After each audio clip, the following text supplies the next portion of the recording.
ತಾನಿಲ್ಲದ ತನ್ನ ಪರಿವಾರದ ಪರಿಸ್ಥಿತಿ ಏನಾಗಿದೆ ಅಂತ ನೋಡಲು ಒಬ್ಬ ವೃದ್ಧ ತಂದೆಯ ಆತ್ಮ ಮತ್ತೆ ಭೂಮಿಗೆ ಬಂದಾಗ ಏನಾಯಿತು? 75 ವರ್ಷದ ರಾಮ್ಲಾಲ್ ಕೇವಲ ಒಬ್ಬ ಉದ್ಯಮಿಯಾಗಿರಲಿಲ್ಲ, ಬದಲಾಗಿ ತಮ್ಮದೇ ಆದ ಕಠಿಣ ಪರಿಶ್ರಮದಿಂದ ನಿರ್ಮಿಸಲಾದ ಸಾಮ್ರಾಜ್ಯದ ರಾಜನಾಗಿದ್ದರು.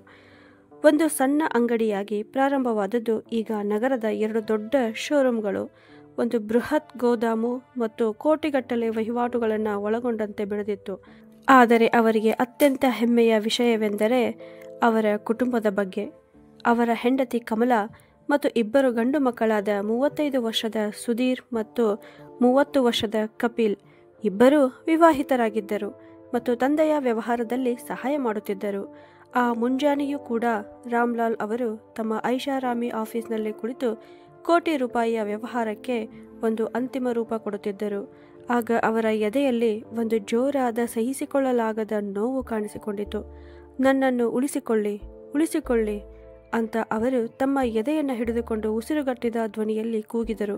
ಅವರ ಕೈಯಿಂದ ಪೆನ್ನು ಜಾರಿತು. ಎದುರಿಗಿದ್ದ ಕಾಗದಗಳು ಚೆಲ್ಲಾಪಿಲ್ಲಿಯಾಗಿದ್ದವು. ಅವರ ಮೈಯೆಲ್ಲ ಬೆವರಿನಿಂದ ತಪ್ಪನೆ ತೊಯ್ದಿತ್ತು. Sir, sir! ಅವರ ಕ್ಯಾಷಿಯರ್ ರಮೇಶ್ ಗಾಬರಿಯಿಂದ ಎದ್ದು ನಿಂತು ಹೊರಗಿನ ಸ್ಟಾಫನ್ನು ಕರೆಯುತ್ತಾ, ಇವರನ್ನು ಬೇಗನೆ ಆಸ್ಪತ್ರೆಗೆ ಕರೆದುಕೊಂಡು ಹೋಗಬೇಕು, ಬನ್ನಿ ಅಂತ ಜೋರಾಗಿ ಕಿರುಚಿಕೊಂಡು ಹೇಳಿದ. ಸುಧೀರ್ ಸರ್ ಮತ್ತು ಕಪಿಲ್ ಸರ್ಗೆ ಫೋನ್ ಮಾಡಿ ತಿಳಿಸಿ ಅಂತ ಇನ್ನೊಬ್ಬ ನೌಕರ ಹೇಳಿದ. 10 ನಿಮಿಷದಲ್ಲೇ ಆಂಬ್ಯುಲೆನ್ಸ್ ಬಂದಿತು ಮತ್ತು ರಾಮ್ಲಾಲ್ ಅವರನ್ನು ಸ್ಟ್ರೆಚರ್ ಮೇಲೆ ಮಲಗಿಸಿ ಸಿಟಿ ಆಸ್ಪತ್ರೆಗೆ ಕರೆದುಕೊಂಡು ಹೋಗಲಾಯಿತು. ಡಾಕ್ಟರ್ ಕೂಡಲೇ ತಪಾಸಣೆ ಮಾಡಿ, ಮೇಜರ್ ಹಾರ್ಟ್ ಅಟ್ಯಾಕ್ ಆಗಿದೆ, ತುಂಬ ಗಂಭೀರ ಪರಿಸ್ಥಿತಿ ಇದೆ, ಕೂಡಲೇ ಎಂಜಿಯೋಪ್ಲಾಸ್ಟಿ ಮಾಡಬೇಕಾಗುತ್ತದೆ ಅಂದರು. ಸುಧೀರ್ ಮತ್ತು ಕಪಿಲ್ ಓಡಿ ಬಂದರು. ಡಾಕ್ಟರ್ ಸರ್, ಅಪ್ಪಾಜಿ ಆರಾಮವಾಗುತ್ತಾರಲ್ಲ ಅಂತ ಸುಧೀರ್ ಕೇಳಿದ. ನಾವು ನಮ್ಮ ಪ್ರಯತ್ನ ಮಾಡುತ್ತಿದ್ದೇವೆ, ಅವರ ಪರಿಸ್ಥಿತಿ ಚಿಂತಾಜನಕವಾಗಿದೆ ಅಂತ ಡಾಕ್ಟರ್ ಹೇಳಿದರು. ಎಂಜಿಯೋಪ್ಲಾಸ್ಟಿ ಯಶಸ್ವಿ ಆಯಿತು ಮತ್ತು ರಾಮ್ಲಾಲ್ ಅವರನ್ನು ಐಸಿಯುನಲ್ಲಿ ಇಡಲಾಯಿತು. 1 ವಾರದವರೆಗೆ ಐಸಿಯುನಲ್ಲಿದ್ದ ರಾಮ್ಲಾಲ್ ಅವರ ಆರೋಗ್ಯದಲ್ಲಿ ಸುಧಾರಣೆ ಕಂಡಿತು. 1-2 ದಿನದಲ್ಲಿ ಮನೆಗೆ ಕರೆದುಕೊಂಡು ಹೋಗಬಹುದು ಅಂತ ಡಾಕ್ಟರ್ ಹೇಳಿದ್ದರು. ಆದರೆ ರವಿವಾರ ಸಂಜೆ ಅಚಾನಕ್ಕಾಗಿ ಅವರ ಆರೋಗ್ಯದಲ್ಲಿ ಮತ್ತೆ ಏರುಪೇರಾಯಿತು. ಅವರಿಗೆ ಇನ್ನೊಂದು ಹಾರ್ಟ್ ಅಟ್ಯಾಕ್ ಆಗಿತ್ತು. ಅದು ಮೊದಲಿಗಿಂತಲೂ ಹೆಚ್ಚು ಗಂಭೀರವಾಗಿತ್ತು ಮತ್ತು ಸ್ವಲ್ಪವೇ ಕ್ಷಣಗಳಲ್ಲಿ ಅವರ ಕಣ್ಣ ಮುಂದೆ ಕತ್ತಲು ಕವಿಯಿತು. ಅವರ ಉಸಿರಾಟ ನಿಂತು ಹೋಗಿತ್ತು. ಶಿಸ್ತಿನಿಂದ ಬದುಕಿದ್ದ ರಾಮ್ಲಾಲ್ ಅವರು ಸಾವಿನ ಎದುರು ನಿಲ್ಲಲಾಗಲಿಲ್ಲ. ಯಾವಾಗ ಅವರ ಆತ್ಮ ಅವರ ಶರೀರದಿಂದ ಬೇರೆ ಆಯಿತೋ ಆಗ ಅವರ ಎದುರು 2 ದೊಡ್ಡ ಕಾಯಗಳು ನೀಲಿ ವರ್ಣದ ಯಮದೂತರು ಪ್ರಕಟರಾದರು. ರಾಮ್ಲಾಲ್ ಅವರು ಗಾಬರಿಯಾಗಿದ್ದರು. ಅವರು ಕಿರಿಚಿಕೊಳ್ಳಲು ಬಯಸಿದರು, ತಮ್ಮ ಪರಿವಾರದವರ ಕಡೆಗೆ ವಾಪಸ್ ಹೋಗಲು ಬಯಸಿದರು. ಆದರೆ ಈಗ ಅವರಿಂದ ಇದೆಲ್ಲ ಅಸಾಧ್ಯವಾಗಿತ್ತು. ಯಮದೂತರು ಅವರನ್ನು ಹಿಡಿದುಕೊಂಡು ಒಂದು ಅನಂತ ಕತ್ತಲೆಯ ಮೂಲಕ ಯಮಲೋಕಕ್ಕೆ ಕರೆದುಕೊಂಡು ಬಂದರು. ಯಮಲೋಕವು ಒಂದು ವಿಚಿತ್ರವಾದ ಸ್ಥಳವಾಗಿತ್ತು. ಅಲ್ಲಿ ಹಗಲು ಇರಲಿಲ್ಲ, ರಾತ್ರಿಯೂ ಇರಲಿಲ್ಲ. ಎಲ್ಲೆಡೆ ನಿಗೂಢವಾದ ಮಬ್ಬು ಆವರಿಸಿತ್ತು ಮತ್ತು ಲೆಕ್ಕವಿಲ್ಲದಷ್ಟು ಆತ್ಮಗಳು ತಮ್ಮ ಕೃತ್ಯಗಳ ತೀರ್ಪಿಗಾಗಿ ಕಾಯುತ್ತಿದ್ದವು. ರಾಮ್ಲಾಲ್ ಅವರನ್ನು ಸಾಲಿನಲ್ಲಿ ನಿಲ್ಲಿಸಲಾಯಿತು, ಆದರೆ ಅವರ ಮನಸ್ಸು ಅಲ್ಲಿ ಇರಲಿಲ್ಲ. ಅವರ ಆತ್ಮವು ವೇದನೆಯಲ್ಲಿತ್ತು, ಒದ್ದಾಡುತ್ತಿತ್ತು. 1 ದಿನ ಕಳೆಯಿತು, 2 ದಿನ ಕಳೆಯಿತು, 3 ದಿನ ಕಳೆಯಿತು. ರಾಮ್ಲಾಲ್ ಅವರ ಆತ್ಮಕ್ಕೆ ಒಂದು ಕ್ಷಣವೂ ನೆಮ್ಮದಿ ಇರಲಿಲ್ಲ. ಅವರ ಕಣ್ಣುಗಳ ಮುಂದೆ ಪದೇ ಪದೇ ಅವರ ಮನೆಯ ದೃಶ್ಯಗಳು ಕಾಣುತ್ತಿದ್ದವು. ಕಮಲಾಳ ಪರಿಸ್ಥಿತಿ ಏನಾಗಿರಬಹುದು? ಅವಳು ನನ್ನನ್ನು ಬಿಟ್ಟು ಒಂದು ಕ್ಷಣವೂ ಇರುತ್ತಿರಲಿಲ್ಲ. ಮತ್ತು ನನ್ನ ಮಕ್ಕಳು ಸುಧೀರ್ ಮತ್ತು ಕಪಿಲ್, ಅವರಿನ್ನೂ ಮಕ್ಕಳಿದ್ದಾರೆ. ಇಷ್ಟು ದೊಡ್ಡ ವ್ಯವಹಾರವನ್ನು ಹೇಗೆ ಸಂಭಾಳಿಸುತ್ತಾರೆ? ನಾನಿಲ್ಲದ ಮನೆಯ ಪರಿಸ್ಥಿತಿಯನ್ನು ಬಹುಶಃ ನಾನೊಮ್ಮೆ ನೋಡುವಂತಾದರೆ. ಮಕ್ಕಳು ಚೆನ್ನಾಗಿದ್ದಾರಲ್ವಾ? ವ್ಯವಹಾರ ಚೆನ್ನಾಗಿ ನಡೆಯುತ್ತದೆಯೋ ಇಲ್ಲವೋ? ಅತ್ತು ಕಮಲ ಸುಸ್ತಾಗಿರಬಹುದಲ್ಲವೇ? ಅಥವಾ ಅಸ್ವಸ್ಥಳಾಗಿರಬಹುದೇ? ಈ ವಿಚಾರಗಳು ಚೇಳಿನ ಕೊಂಡಿಯ ಥರ ಪದೇ ಪದೇ ಅವರ ಆತ್ಮವನ್ನು ಚುಚ್ಚುತ್ತಲೇ ಇದ್ದಿತು. ಅವರ ಆತ್ಮಕ್ಕೆ ಶಾಂತಿಯೂ ಸಿಗುತ್ತಿರಲಿಲ್ಲ. ಮುಂದಿನ ಯಾತ್ರೆಗೆ ತಯಾರಿಯೂ ಆಗುತ್ತಿರಲಿಲ್ಲ.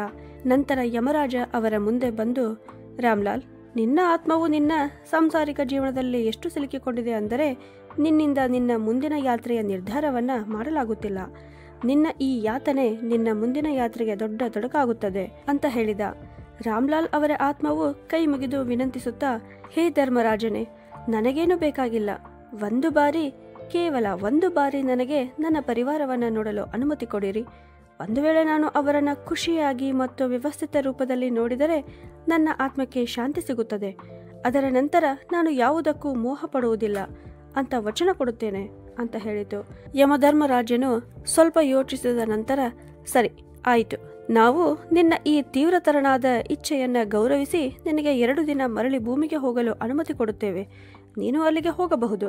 ಆದರೆ ಗಮನವಿರಲಿ, ನೀನು ಅಲ್ಲಿ ಕೇವಲ ವೀಕ್ಷಕನಾಗಿ ಎಲ್ಲವನ್ನ ನೋಡುತ್ತೀಯ. ಯಾವುದೇ ಘಟನೆಯಲ್ಲಿ ಹಸ್ತಕ್ಷೇಪ ಮಾಡಲು ಆಗುವುದಿಲ್ಲ. ಅಲ್ಲಿ ಯಾವ ಸತ್ಯ ಹಾಗೂ ನಿಜ ಸಂಗತಿಗಳು ನಿನ್ನ ಮುಂದೆ ಹೊರಬರುತ್ತವೆಯೋ ಅದನ್ನು ಸಹಿಸಿಕೊಳ್ಳಲು ನಿನ್ನ ಆತ್ಮವನ್ನು ಕಲ್ಲಿನಂತೆ ಗಟ್ಟಿಯಾಗಿಸಿಕೊಳ್ಳಬೇಕು. ಏಕೆಂದರೆ ನೀನು ಇಂದಿನವರೆಗೂ ಯಾವ ರೀತಿ ನೋಡುತ್ತಾ ಬಂದಿರುವೆಯೋ ಆ ರೀತಿ ಜಗತ್ತು ಇರುವುದಿಲ್ಲ ಅಂತ ಹೇಳಿದ. ಇದನ್ನು ಕೇಳಿ ರಾಮ್ಲಾಲರ ಆತ್ಮಕ್ಕೆ ವಿಚಿತ್ರವಾಯಿತು. ಆಗ ಒಂದು ದಿವ್ಯ ಪ್ರಕಾಶವು ಅವರ ಆತ್ಮವನ್ನ ಆಕ್ರಮಿಸಿಕೊಂಡಿತು ಮತ್ತು ಮುಂದಿನ ಕ್ಷಣವೇ ಅವರು ತಮ್ಮನ್ನು ತಾವು ತಮ್ಮ ಮನೆಯ ಅಂಗಳದಲ್ಲಿ ನಿಂತಿರುವುದನ್ನು ಕಂಡುಕೊಂಡರು. ಇಂದು ಮನೆಯಲ್ಲಿ ಶಾಂತಿ ಪಾಠ ನಡೆಯುತ್ತಿತ್ತು. 100 ಜನ ಸೇರಿದ್ದರು. ಸಂಬಂಧಿಗಳು, ನೆರೆಹೊರೆಯವರು, ವ್ಯಾವಹಾರಿಕ ಸ್ನೇಹಿತರು ಮತ್ತು ಸಮಾಜದ ಜನ. ಎಲ್ಲರ ಮುಖದಲ್ಲೂ ಒಂದು ಔಪಚಾರಿಕ ದುಃಖದ ಭಾವನೆ ಕಾಣಿಸುತ್ತಿತ್ತು. ತನ್ನ ಸಾವಿನ ನಂತರ ತನ್ನ ಪರಿವಾರಕ್ಕೆ ಸಾಂತ್ವನ ಹೇಳಲಿಕ್ಕೆ ಅಷ್ಟು ಜನ ಸೇರಿದ್ದನ್ನು ಕಂಡು ರಾಮ್ಲಾಲರ ಆತ್ಮಕ್ಕೆ ಸಮಾಧಾನವಾಯಿತು. ಮುಂದೆ ಹೋಗಿ ಆ ಆತ್ಮ ನೋಡಿತು. ಅವರ 2 ಮಕ್ಕಳು ಸುಧೀರ್ ಮತ್ತು ಕಪಿಲ್ ಎಲ್ಲರಿಗಿಂತ ಮುಂದೆ ಕುಳಿತು ಕಣ್ಣೀರು ಸುರಿಸುತ್ತಿದ್ದರು. ಅಪ್ಪಾಜಿ, ನೀವು ಎಲ್ಲಿ ಹೋದಿರಿ ಅಂತ ಅವರ ಚಿತ್ಕಾರ ಕೇಳಿ ರಾಮ್ಲಾಲ್ ಅವರ ಹೃದಯ ತುಂಬಿ ಬಂದಿತು. ನನ್ನ ಮಕ್ಕಳು ನನ್ನನ್ನು ಎಷ್ಟು ಪ್ರೀತಿಸುತ್ತಿದ್ದರು ಅಂತ ಅವರು ತಮ್ಮ ಮನಸ್ಸಿನಲ್ಲಿ ಯೋಚಿಸಿದರು. ಅಷ್ಟರಲ್ಲಿ ಅವರ ಕಿವಿಗೆ ಗುಸುಗುಸು ಕೇಳಿಸಿತು. ದೂರದಲ್ಲಿ ನಿಂತು 2 ಬಿಸ್ನೆಸ್ ಪಾರ್ಟ್ನರ್ ಮಾತನಾಡುತ್ತಿದ್ದರು. ಅದರಲ್ಲಿ ಒಬ್ಬ ಗೆಳೆಯ, ರಾಮ್ಲಾಲ್ ಅವರ ನಿಧನವು ತುಂಬಾ ಆಶ್ಚರ್ಯಕರವಾಗಿದೆ. ಆದರೆ ನಿಜ ಹೇಳಬೇಕೆಂದರೆ ಅವರು ಬಹಳ ಸರ್ವಾಧಿಕಾರಿಯಾಗಿದ್ದರು. ಪ್ರತಿಯೊಂದು ಸಣ್ಣ ವಿಷಯದಲ್ಲೂ ಅವರು ತಮ್ಮದೇ ಆದ ಮಾರ್ಗವನ್ನ ಹೊಂದಿದ್ದರು ಅಂತ ಹೇಳಿದ. ಇನ್ನೊಬ್ಬ ನಗುತ್ತಾ, ಹೌದು, ಅವನು ತುಂಬಾ ದುರಹಂಕಾರಿ ಮನುಷ್ಯನಾಗಿದ್ದ. ಅವನು ತನ್ನ ಪುತ್ರರ ಬಗ್ಗೆ ತುಂಬಾ ಹೆಮ್ಮೆ ಪಡುತ್ತಿದ್ದ. ಈಗ ನೋಡೋಣ ಅವನ ಮಕ್ಕಳು ಇಷ್ಟು ದೊಡ್ಡ ವ್ಯವಹಾರವನ್ನು ಹೇಗೆ ಸಂಭಾಳಿಸಿಕೊಂಡು ಹೋಗುತ್ತಾರೆ ಅಂತ ಎಂದು ಹೇಳಿದ. ಆಗ ಅಲ್ಲಿಯ ಹತ್ತಿರದಲ್ಲಿ ಕುಳಿತಿದ್ದ ರಾಮ್ಲಾಲರ ಒಬ್ಬ ಸ್ನೇಹಿತ ಇನ್ನೊಬ್ಬ ಸ್ನೇಹಿತನಿಗೆ, ಈಗ ಇನ್ನು ಎಷ್ಟೊತ್ತು ನಡೆಯುತ್ತದೆ ಈ ಶಾಂತಿ ಪಾಠ? ನಮಗೆ ಮತ್ತೆ ಬೇರೆ ಕೆಲಸಗಳಿವೆ ಅಂದನು. ಇದನ್ನು ಕೇಳಿದ ರಾಮ್ಲಾಲ್ ಆತ್ಮಕ್ಕೆ ಜೋರಾದ ಹೊಡೆತ ಬಿದ್ದಂತೆ ಆಯಿತು. ಅವರ ಹಿತೈಷಿಗಳೆಂದು ಕರೆಯಲ್ಪಡುವವರಿಂದ ಬಂದ ಈ ಮಾತುಗಳನ್ನು ಕೇಳಿ ಅವರು ಆಶ್ಚರ್ಯಚಕಿತರಾದರು. ಅವರು ಜೀವಂತವಾಗಿದ್ದಾಗ ಅವರಿಗೆ ಗೌರವ ಸಲ್ಲಿಸುತ್ತಾ ಯಾವಾಗಲೂ ಅವರ ಹೇಳಿದ ಮಾತಿಗೆ ತಲೆ ಹಾಕುತ್ತಿದ್ದ ಜನ ಇವರಾಗಿದ್ದರು. ಆದರೆ ಮಕ್ಕಳು ಯಾವ ರೀತಿ ಹತ್ತು ತಂದೆಯನ್ನು ನೆನಪಿಸಿಕೊಳ್ಳುತ್ತಿದ್ದರೋ ಆಗ ಅವರ ಪುತ್ರರ ಪ್ರೀತಿ ಅವರ ಮನಸ್ಸನ್ನು ತುಂಬುವಂತೆ ಮಾಡಿತು. ಬೇಡ ಮಕ್ಕಳೇ, ಅಳಬೇಡಿ, ಧೈರ್ಯದಿಂದಿರಿ. ಆತ್ಮ ಚೀರಿಕೊಂಡಿತು. ಆದರೆ ಆ ಚೀರಾಟ ಯಾರಿಗೂ ಕೇಳುತ್ತಿರಲಿಲ್ಲ. ಮತ್ತೆ ನಂತರ ಎಲ್ಲ ಜನ ಯಾವಾಗ ಊಟಕ್ಕೆ ಕುಳಿತರೋ ಆಗ ರಾಮ್ಲಾಲ್ ಮತ್ತೊಂದು ಕಟು ಸತ್ಯವನ್ನು ನೋಡಿದರು. ಅವರ ಸಹಾನುಭೂತಿಗಾರರು ಎಂದು ಅವರು ಭಾವಿಸಿದವರೆಲ್ಲರೂ ಈಗ ಊಟದಲ್ಲಿ ದೋಷಗಳನ್ನು ಹುಡುಕುತ್ತಿದ್ದರು. ಅರೆ, ಇದರಲ್ಲಿ ಬಾದಾಮಿ ಮತ್ತು ಪಿಸ್ತಾ ಇಲ್ಲ. ಇವರು ಯಾವ ರೀತಿಯ ಕೀರು ಮಾಡಿದ್ದಾರೆ? ಈ ರಾಯಿತ ಸ್ವಲ್ಪವೂ ತಣ್ಣಗಿಲ್ಲ. ಎಂತಹ ಅಡಿಗೆ ಮಾಡಿದ್ದಾರೆ ಇವರು ಅಂತ ಒಬ್ಬ ಹೇಳಿದರೆ, ಇನ್ನೊಬ್ಬ, ಅರೆ, ಪೂರಿಗಳು ಪೂರ್ತಿಯಾಗಿ ತಂಪಾಗಿವೆ, ಬಿಸಿ ಬಿಸಿಯಾಗಿ ತೆಗೆದುಕೊಂಡು ಬನ್ನಿ ಅಂತ ಕೂಗುತ್ತಿದ್ದ. ಇದೆಲ್ಲವನ್ನ ಕೇಳಿ ರಾಮ್ಲಾಲ್ ಅವರ ಆತ್ಮವು ಸ್ತಬ್ಧವಾಯಿತು. ಹತ್ತಿರದ ಸಂಬಂಧಿಗಳು, ಹಳೆಯ ಗೆಳೆಯರು, ಕುಟುಂಬದ ಆತ್ಮೀಯರು ಇವರನ್ನೆಲ್ಲ ರಾಮ್ಲಾಲ್ ಅವರು ತಮ್ಮ ಹಿತೈಷಿಗಳು ಅಂತ ತಿಳಿದುಕೊಂಡಿದ್ದರು. ಆದರೆ ಯಾರಿಗೂ ಅವರು ತೀರಿಕೊಂಡ ದುಃಖ ಇರಲಿಲ್ಲ. ಎಲ್ಲರಿಗೂ ತಮಗೆ ಹತ್ತಿತ್ತು. ನಂತರ ಒಬ್ಬೊಬ್ಬರಾಗಿ ಜನ ಹೊರಟರು. ಮನೆಯಲ್ಲಿ ಈಗ ಪರಿವಾರದ ಜನ ಅಷ್ಟೇ ಉಳಿದರು. ಅವರ ಪತ್ನಿ ಕಮಲಾ, ಮಕ್ಕಳಾದ ಸುಧೀರ್ ಮತ್ತು ಕಪಿಲ್ ಮತ್ತು ಸೊಸೆಯಂದಿರರಾದ ಸ್ವಪ್ನ ಮತ್ತು ಕವಿತಾ. ಮನೆಯಲ್ಲಿ ಒಂದು ವಿಚಿತ್ರವಾದ ಮೌನ ಆವರಿಸಿತ್ತು. ಮಕ್ಕಳು ತಮ್ಮ ತಾಯಿಯೊಂದಿಗೆ ಕುಳಿತು ಭವಿಷ್ಯದ ಯಾವ ಯೋಜನೆಯನ್ನು ರೂಪಿಸುತ್ತಾರೆ ಮತ್ತು ವ್ಯವಹಾರವನ್ನು ಹೇಗೆ ನಡೆಸಬೇಕೆಂದು ಅವರು ಮಾತನಾಡಿಯೇ ಆಡುತ್ತಾರೆ ಅಂತ ರಾಮ್ಲಾಲ್ ಅವರು ನೋಡಲು ಬಯಸಿದರು. ನಂತರ ಮುಂದಿನ 1 ಗಂಟೆಯಲ್ಲೇ ನಡೆದದ್ದು ರಾಮ್ಲಾಲ್ ಅವರ ಆತ್ಮವನ್ನು ಕಂಪಿಸುವಂತೆ ಮಾಡಿತು. ಯಾವಾಗ ಕೊನೆಯ ಅತಿಥಿ ಹೋದರೋ ಆಗ ಸುಧೀರ್ ಮತ್ತು ಕಪಿಲ್ ಅಳುವುದನ್ನು ನಿಲ್ಲಿಸಿ ಮನೆಯ ಹಾಲ್ನಲ್ಲಿ ಬಂದು ಕುಳಿತರು. 2 ಸಹೋದರರಲ್ಲಿ ಈಗ ದುಃಖದ ಯಾವುದೇ ಭಾವನೆ ಇರಲಿಲ್ಲ. ಸುಧೀರ್ ತನ್ನ ಕಣ್ಣುಗಳನ್ನು ಒರೆಸಿಕೊಂಡನು ಮತ್ತು ಸಾಮಾನ್ಯ ಧ್ವನಿಯಲ್ಲಿ, ನಡಿ ಸಹೋದರ, ಬಾಟಲ್ ತೆಗಿ, ಬಹಳ ದಿನವಾಯಿತು ಅಂತ ಹೇಳಿದ. ರಾಮ್ಲಾಲ್ ಅವರ ಆತ್ಮ ಆವಕ್ಕಾಯಿತು. ಇದೇನು ನಡೆಯುತ್ತಿದೆ? ಈಗ ತಾನೇ ಇವರಿಬ್ಬರು ಎದೆ ಬಡಿದುಕೊಂಡು ಅಳುತ್ತಿದ್ದರು. ನನ್ನ ಮನೆಯಲ್ಲಿ ಕುಳಿತು ಕುಡಿಯಲಿಕ್ಕೆ ಇವರಿಗೆಷ್ಟು ಧೈರ್ಯ ಅಂದುಕೊಂಡರು. ಆಗ ಕಪಿಲನು, ಆದರೆ ಅಣ್ಣ, ಅಪ್ಪಾಜಿ ಇದ್ದಾಗ ಮನೆಯ ಒಳಗೆ ಸಾರಾಯಿ ತರಲು ಸಹ ಬಿಡುತ್ತಿರಲಿಲ್ಲ ಅಂತ ಹೇಳಿದಾಗ ಸುಧೀರನು, ಅರೆ ತಮ್ಮ, ಬಿ ಪ್ರಾಕ್ಟಿಕಲ್. ಅಪ್ಪಾಜಿ ಈಗ ಪರಲೋಕ ಸೇರಿಕೊಂಡಿದ್ದಾರೆ. ಈಗ ನಮ್ಮನ್ನು ತಡೆಯುವವರು ಕೇಳುವವರು ಯಾರಿದ್ದಾರೆ? ಗಾಡಿಯಲ್ಲಿ ಇಟ್ಟಿದ್ದೇನೆ, ತೆಗೆದುಕೊಂಡು ಬಾ ಅಂತ ಹೇಳಿದ. ರಾಮ್ಲಾಲ್ ಅವರ ಆತ್ಮ ಹಾಲ್ನಲ್ಲಿ ನಿಂತು ಮನೆಯ ಜನರನ್ನ ವೀಕ್ಷಿಸುತ್ತಿತ್ತು. ಒಂದು ಕಡೆ ಕುಳಿತು ಇಬ್ಬರು ಮಕ್ಕಳು ಸರಾಯಿ ಕುಡಿಯುವುದರಲ್ಲಿ ಮಗ್ನರಾಗಿದ್ದರು. ಇನ್ನೊಂದು ಕಡೆ ಕಮಲಮ್ಮ ಪೂರ್ತಿ ದಿನ ಅತ್ತು ಸುಸ್ತಾಗಿದ್ದಳು. ಅವಳು ತನ್ನ ಕೋಣೆಗೆ ಹೋಗಿ ಹಾಸಿಗೆಯ ಮೇಲೆ ಮಲಗಿದಳು. ಅವಳ ತಲೆ ತುಂಬಾ ನೋಯುತ್ತಿತ್ತು. ರಾಮ್ಲಾಲ್ ಅವರ ಆತ್ಮವು ಅವಳ ಹಿಂದೆ ಅವರ ರೂಮಿಗೆ ಹೋಯಿತು. ಗೋಡೆಗೆ ಹಾಕಿದ್ದ ರಾಮ್ಲಾಲ್ ಅವರ ಫೋಟೋ ನೋಡುತ್ತಾ ಕಮಲಮ್ಮ ದುಃಖಿಸಿ ಅಳುತ್ತಾ, ರೀ, ನನ್ನನ್ನು ಒಂಟಿಯಾಗಿ ಬಿಟ್ಟು ಎಲ್ಲಿ ಹೋದಿರಿ? ಈಗ ನಾನು ಎಲ್ಲವನ್ನ ಹೇಗೆ ಸಂಭಾಳಿಸಲಿ ಅನ್ನುತ್ತಿದ್ದಳು. ರಾಮ್ಲಾಲ್ ಅವರ ಆತ್ಮವು ತಮ್ಮ ಪತ್ನಿಯ ಈ ಪರಿಸ್ಥಿತಿ ನೋಡಿ ಒದ್ದಾಡಿತು. ಅವರು ಅವಳ ಕೈ ಹಿಡಿದು ಸಮಾಧಾನ ಪಡಿಸಲು ಬಯಸಿದರು. ಆದರೆ ಯಾವಾಗ ಅವರು ಅವಳ ಕೈಯನ್ನ ತಮ್ಮ ಕೈಗೆ ತೆಗೆದುಕೊಳ್ಳಲು ಮುಂದೆ ಚಾಚಿದರೋ ಆಗ ಅವಳ ಕೈಯನ್ನ ಸೋಕಿಸದೆ ಪಾರಾಗಿ ಹೋಯಿತು. ಅವರು ಅಸಹಾಯಕರಾಗಿದ್ದರು. ಆಗ ಅವರು ನೋಡಿದಾಗ ಕಮಲಾಳ ಇಬ್ಬರು ಸೊಸೆಯಂದಿರರು ಅದೇ ರೂಮಿನ ಕಡೆಗೆ ಬರುತ್ತಿದ್ದರು.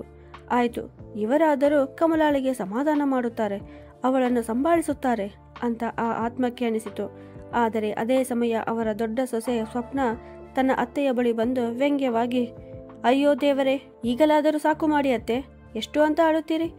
ಏನಾಗಬೇಕಿತ್ತೋ ಅದು ಆಯಿತು, ಈಗೇಕೆ ಪೂರ್ತಿ ಮನೆಯಲ್ಲಿ ದುಃಖವನ್ನು ಹರಡುತ್ತಿದ್ದೀರಿ ಅಂತ ಹೇಳಿದಳು. ಇದನ್ನು ಕೇಳಿದ ರಾಮ್ಲಾಲ್ ಅವರ ಆತ್ಮವು ಸ್ತಬ್ಧವಾಯಿತು. ಆಗ ಕಿರಿಯ ಸೊಸೆ ಕವಿತಾ ಕೂಡ ಹಿಂದಿನಿಂದ, ಹೌದು ಅತ್ತೆ, ಅಕ್ಕ ಹೇಳುತ್ತಿರುವುದು ಸರಿಯಾಗಿದೆ, ಈಗ ಈ ಅಳುವುದನ್ನು ನಿಲ್ಲಿಸಿ ಅಂತ ತನ್ನ ಮಾತನ್ನ ಹೇಳುತ್ತಾ ಅವಳು ದೊಡ್ಡ ಕಣ್ಣುಗಳಿಂದ ಆ ಕೋಣೆಯನ್ನ ಸುತ್ತಲೂ ನೋಡಿದಳು. ಒಬ್ಬ ಪ್ರಾಪರ್ಟಿ ಡೀಲರ್ ವ್ಯವಹಾರದ ಮನೆಯನ್ನ ಗಮನವಿಟ್ಟು ನೋಡುತ್ತಿರುವಂತೆ.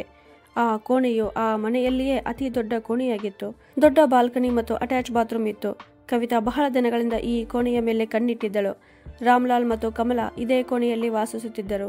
ಸಪ್ನಾ ಮುಗುಳ್ನಗುತ್ತಾ ತನ್ನ ಮಾತುಗಳಲ್ಲಿ ಸಲಹೆಯನ್ನ ಕೊಡುತ್ತಾ, ಅತ್ತೆ, ನೀವು ಈಗ ಒಬ್ಬಂಟಿಯಾಗಿದ್ದೀರಿ, ಈಗ ನಿಮಗೆ ಇಷ್ಟು ದೊಡ್ಡ ಕೋಣೆ ಏಕೆ ಬೇಕು? ಅಷ್ಟಕ್ಕೂ ನಿಮ್ಮ ಬಳಿ ಈಗ ಹೆಚ್ಚು ಸಾಮಾನುಗಳಿಲ್ಲ ಎಂದಳು. ಕಮಲಾ ಏನನ್ನು ಅರ್ಥ ಮಾಡಿಕೊಳ್ಳುವ ಮೊದಲೇ ಕವಿತಾಳು ತನ್ನ ಅಕ್ಕ ಸಪ್ನಾಳನ್ನ ಕೂಗುತ್ತಾ, ಅಕ್ಕ, ಸ್ವಲ್ಪ ಇಲ್ಲಿ ಬಾ, ಮಕ್ಕಳಿಗಾಗಿ ದೊಡ್ಡ ರೂಮಿನ ಅವಶ್ಯಕತೆ ಇತ್ತಲ್ಲ, ಈ ಕೋಣೆಯು ಅವರಿಗೆ ಸರಿಯಾಗುತ್ತದೆ, ನಡಿ. ಆಯಿತು, ಅತ್ತೆಯ ಸಾಮಾನುಗಳನ್ನ ಸ್ಟೋರ್ ರೂಮಿನ ಪಕ್ಕದ ಕೋಣೆಗೆ ಶಿಫ್ಟ್ ಮಾಡಿಸಿದರಾಯಿತು ಅಂದಳು.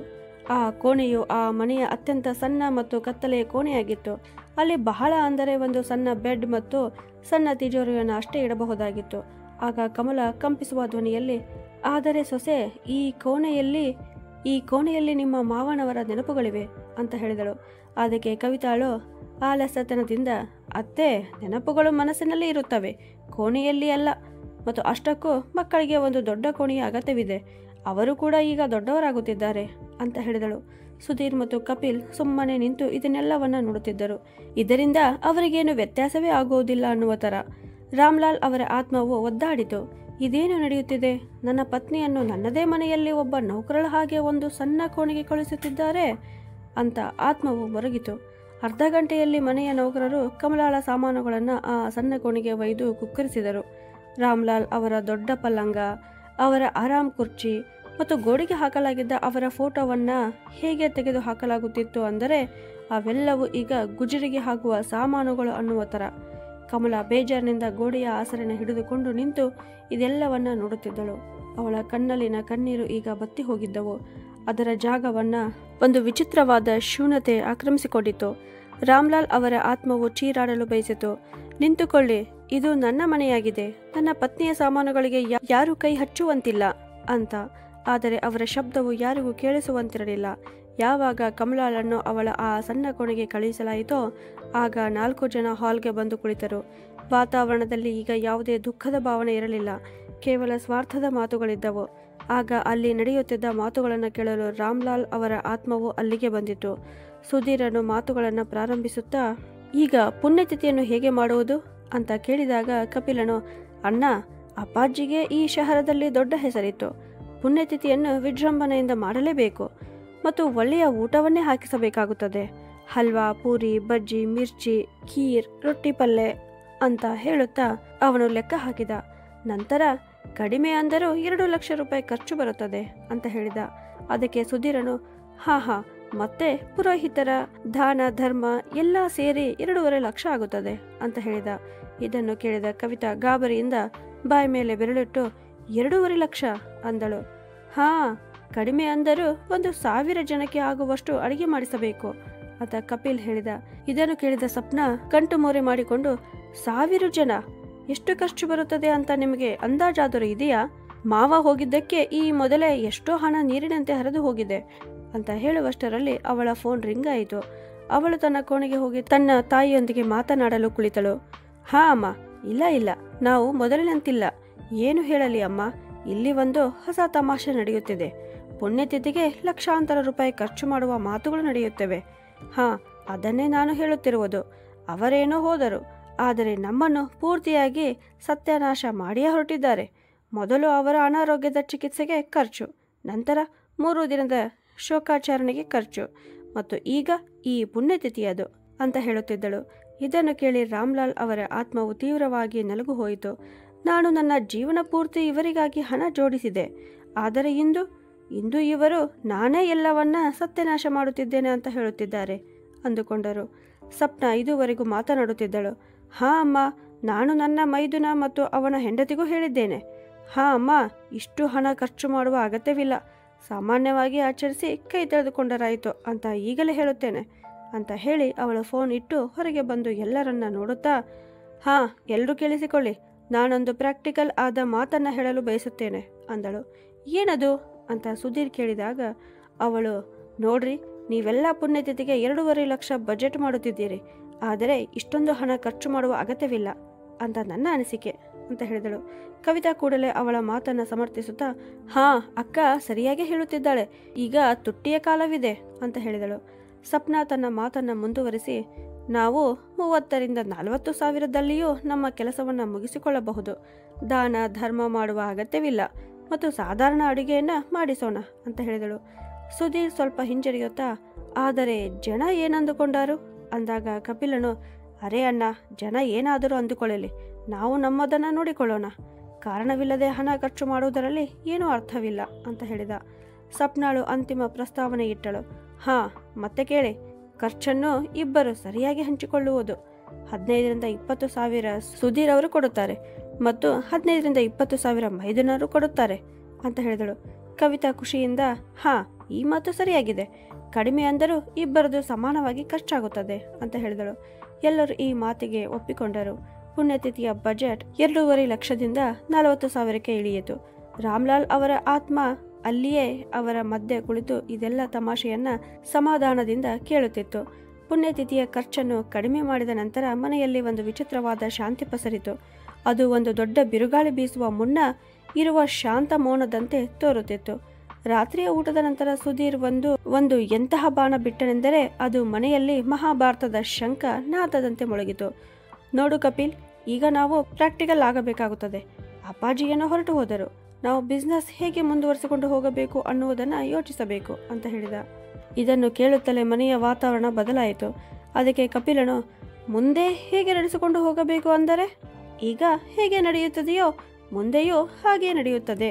ನಾನು ನೀವು ಕೂಡಿಕೊಂಡು ಮುಂದುವರಿಸೋಣ ಅಂದನು.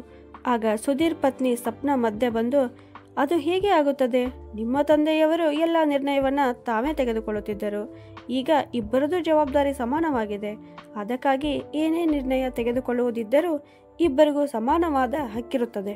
ಅದಕ್ಕಾಗಿ ವ್ಯವಹಾರದಲ್ಲಿ ಪಾಲು ಆಗಲೇಬೇಕು ಅಂದಳು. ಆಗ ಸುಧೀರನು, ಸಪ್ನಾ ಸರಿಯಾಗಿ ಹೇಳುತ್ತಿದ್ದಾಳೆ, ಜೊತೆಯಾಗಿ ಬಿಸ್ನೆಸ್ ಮಾಡುತ್ತಿದ್ದರೆ ಪ್ರತಿದಿನ ಜಗಳ ಆಗುತ್ತದೆ. ಅದಕ್ಕಾಗಿ ನಾವಿಬ್ಬರು ನಮ್ಮ ಹಿಸೆ ತೆಗೆದುಕೊಂಡು ಬೇರೆ ಆಗೋಣ ಅಂತ ಹೇಳಿದ. ಈ ಮಾತಿಗೆ ಕಪಿಲನು, ಒಳ್ಳೆಯದಾಯಿತು, ಎಷ್ಟು ಬೇಗ ಸಾಧ್ಯವೋ ಅಷ್ಟು ಬೇಗನೆ ಆಸ್ತಿಯಲ್ಲಿ ಹಿಸೆ ಮಾಡಿಕೊಳ್ಳುವುದೇ ಲೇಸು ಅಂತ ಹೇಳಿದ. ರಾಮ್ಲಾಲರ ಆತ್ಮ ಇದನ್ನೆಲ್ಲ ಕೇಳಿ ಗಾಬರಿಯಾಯಿತು. ಇವರು ಅವರ ಅದೇ ಮಕ್ಕಳಾಗಿದ್ದರು. ಅವರಿಗಾಗಿ ರಾಮ್ಲಾಲ್ ಅವರು ತಮ್ಮ ಇಡೀ ಜೀವನವನ್ನು ಕಳೆದಿದ್ದರು. ಅವರ ಚಿತೆಯ ಬೆಂಕಿ ಇನ್ನೂ ಆರುವ ಮೊದಲೇ ಮಕ್ಕಳು ಆಸ್ತಿಯಲ್ಲಿ ಪಾಲು ಮಾಡಿಕೊಳ್ಳಲು ಸಿದ್ಧರಾಗಿದ್ದಾರೆ. ಆಗ ಸುಧೀರ್ ಸೊಕ್ಕಿನಿಂದ, ನೋಡು ಕಪಿಲ್, 2 ಶೋರೂಮ್ಗಳಿವೆ. ನಾನು ಹಿರಿಯವನು, ಆದ್ದರಿಂದ ನಾನು ದೊಡ್ಡದನ್ನು ತೆಗೆದುಕೊಳ್ಳುತ್ತೇನೆ. ನಾನು ಅಪ್ಪಾಜಿ ಜೊತೆ ಹೆಚ್ಚು ಕೆಲಸ ಮಾಡಿದ್ದೇನೆ, ಅದರಿಂದ ನನಗೆ ಹೆಚ್ಚಿನ ಹಕ್ಕಿದೆ ಎಂದು ಹೇಳಿದನು. ಇದನ್ನು ಕೇಳಿದ ಕಪಿಲ್ ಕೆಂಡಾಮಂಡಲನಾಗಿ, ನಿನ್ನದೇನೋ ಉದ್ದೇಶ? ನಿನ್ನದೇ ಹೆಚ್ಚು ಹಕ್ಕಿದೆಯೇ? ಅರೆ, ಅಪ್ಪಾಜಿಯ ದೃಷ್ಟಿಯಲ್ಲಿ ನಾವಿಬ್ಬರು ಸಮಾನರಾಗಿದ್ದೆವು. ನೀನು ಶೋರೂಮಲ್ಲಿ ಕುಳಿತುಕೊಳ್ಳುತ್ತಿದ್ದರೆ ನಾನು ಗೋದಾಮು ಮತ್ತು ಸರಕು ಸಾಗಾಣೆಯ ಎಲ್ಲ ಕೆಲಸವನ್ನು ನೋಡಿಕೊಳ್ಳುತ್ತಿದ್ದೆ. ದೊಡ್ಡ ಶೋರೂಮ್ ನನಗೆ ಸಿಗಬೇಕು ಅಂತ ಹೇಳಿದ. ಇಬ್ಬರು ಸಹೋದರರ ಮಾತುಗಳು ಆಕಾಶಕ್ಕೆ ಮುಟ್ಟುವಂತೆ ಜೋರಾದವು. ಸುಧೀರ್ ಪತ್ನಿ ಸಪ್ನಾಳು ಕೂಡ ಮೈದಾನಕ್ಕೆ ಇಳಿದಳು. ಮೈದುನರೇ, ನೀವು ನಿಮ್ಮ ಅಣ್ಣನೊಂದಿಗೆ ಜಗಳಕ್ಕೆ ಇಳಿಯುತ್ತೀರಾ? ಅವರು ದೊಡ್ಡವರಿದ್ದಾರೆ, ಸ್ವಲ್ಪ ಮರ್ಯಾದೆ ಕೊಟ್ಟು ಮಾತನಾಡಿ ಅಂತ ಹೇಳಿದಳು. ಕಪಿಲ್ ಪತ್ನಿ ಕವಿತಾ ಎಲ್ಲಿ ಸುಮ್ಮನಿರಬೇಕು? ಅವಳು ಕೂಡ ಮೈದಾನಕ್ಕೆ ಇಳಿದು, ದೊಡ್ಡವರೆಂದರೆ ಸಣ್ಣವರು ಸುಮ್ಮನೆ ತನ್ನ ಹಕ್ಕು ಬಿಟ್ಟು ಕೊಡಬೇಕಾ? ಇಬ್ಬರು ಮಕ್ಕಳಿದ್ದಾರೆ, ಆಸ್ತಿಯ ಹಿಸೆಯು ಸಮಾನವಾಗಿ ಆಗಲೇಬೇಕು ಅಂದಳು. ಇಬ್ಬರು ಸಹೋದರರ ವಾಗ್ವಾದ ಈಗ ಚೀರಾಟ ಒದರಾಟದಲ್ಲಿ ಬದಲಾಯಿತು. ಒಬ್ಬ ಇನ್ನೊಬ್ಬನ ಮೇಲೆ ಆರೋಪ ಮಾಡುತ್ತಾ, ನೀನು ಅಪ್ಪಾಜಿಯ ಕಿವಿ ತುಂಬಿದ್ದೀಯಾ ಅಂತ. ಅಂದರೆ ನೀನು ಯಾವತ್ತಿಗೂ ಕಳ್ಳತನ ಮಾಡುತ್ತಿದ್ದಿ, ಲೆಕ್ಕದಲ್ಲಿ ಹೆಚ್ಚು ಕಡಿಮೆ ಮಾಡುತ್ತಿದ್ದೆ ಅನ್ನುತ್ತಿದ್ದ. ಹೊರಗಿನ ಚೀರಾಟ ಒದರಾಟ ಕೇಳಿ ಕಮಲಮ್ಮ ರೂಮಿನಿಂದ ಹೊರಗೆ ಬಂದಳು. ಅವಳ ಕಣ್ಣುಗಳಲ್ಲಿ ಗಾಬರಿ ಮತ್ತು ದುಃಖವಿತ್ತು. ಅವಳು ಕಂಪಿಸುವ ಧ್ವನಿಯಲ್ಲಿ, ಸುಧೀರ್, ಕಪಿಲ್, ನೀವಿಬ್ಬರು ಏನು ಮಾಡುತ್ತಿದ್ದೀರಿ? ಇದನ್ನೆಲ್ಲ ಕಂಡು ನಿಮ್ಮ ತಂದೆಯ ಆತ್ಮಕ್ಕೆ ಶಾಂತಿ ಸಿಗುತ್ತದೆಯೇ ಅಂತ ಹೇಳಿದಳು. ಆಗ ದೊಡ್ಡ ಸೊಸೆ ಸ್ವಪ್ನ ನಾಚಿಕೆ ಇಲ್ಲದೆ, ಶಾಂತಿಯು ಆಗ ಸಿಗುತ್ತದೆ ಅತ್ತೆ, ಯಾವಾಗ ನೀವು ಮನೆಯಲ್ಲಿರುವ ಹಣವನ್ನ ಸಮಾನವಾಗಿ ಇಬ್ಬರಿಗೂ ಹಂಚುತ್ತೀರೋ ಆಗ. ನೀವು ನಿಮ್ಮ ಸಣ್ಣ ಹಾಗೂ ಮುದ್ದಿನ ಮಗನಿಗೆ ಸರಿಯಾಗಿ ತಿಳಿಸಿ ಹೇಳಿ, ಅಣ್ಣನೊಂದಿಗೆ ಕುಳಿತು ಸರಿಯಾಗಿ ಆಸ್ತಿಯನ್ನ ಹಂಚಿಕೆ ಮಾಡಿಕೋ ಅಂತ ಅಂದಳು.